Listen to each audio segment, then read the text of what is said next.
بسم الله والابن والروح القدس للواحد امين. سلام ونعم لكل الحبايب، كل سنه وانتم طيبين.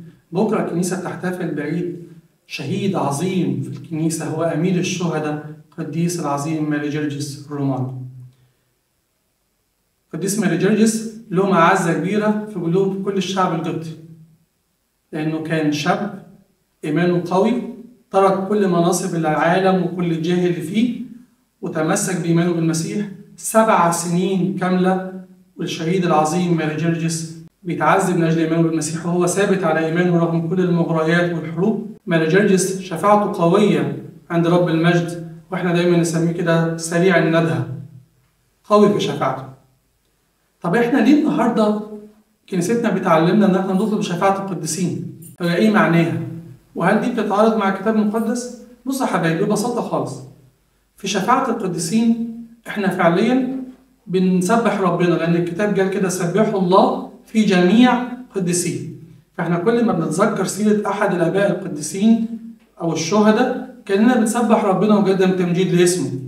وحتى لو تاخدوا بالكم في كل مدايح وتماجيد القديسين، كل كده الربع يخلص كده مثلا بنيوت افا فلان، اجيوس افا فلان، السلام لفلان، وفي الاخر خالص نيجي كده في اخر الربع ونقول ايه؟ تفسير اسمك في أفواه كل القديسين كل المؤمنين، الكل يقولون يا إله فلان أعنا أجمعين. تفسير الاسم بتاع القديس اللي احنا عاملين ننده عليه ده أو الشهيد ده معناه يا إله الشهيد فلان أعنا. وعشان كده شباب خدوا بالكم لما تكونوا تعملوا تمجيد لأحد الشهيدات أو القديسات، الربع ده يتقال كده: تفسير اسمك في أفواه كل المؤمنين، الكل يقولون يا إله القديسة فلانة أعنا أجمعين. فإحنا في شفاعة القديسين وتماجدهم بنسبح ربنا. إحنا بننفذ كلام الكتاب المقدس لما قال كده: صلوا بعضكم لأجل بعض. قال كمان إن صلاة البار تقتدر كثيرا في فعلها. فشوف لما يبقى شخص بار زي قديس ماري جرجس في محبته لربنا واحتماله عليه، احتماله لأجل ربنا وأجل الإيمان، قد إيه كرامة ماري جرجس عند ربنا في السماء. عشان كده لما بنطلب شفاعة ماري جرجس بيكون فعلا سريع الندهة وقوي وسريع في استجابته. لما بنطلب شفاعة القديسين ده دليل على إيماننا بأن احنا أعضاء في جسد واحد، وأن أرواح المنتقلين القديسين مش أموات لكن أحياء عند ربنا ولسه متصلين بينا في الجسد الواحد، فبيسندونا بصلاتهم.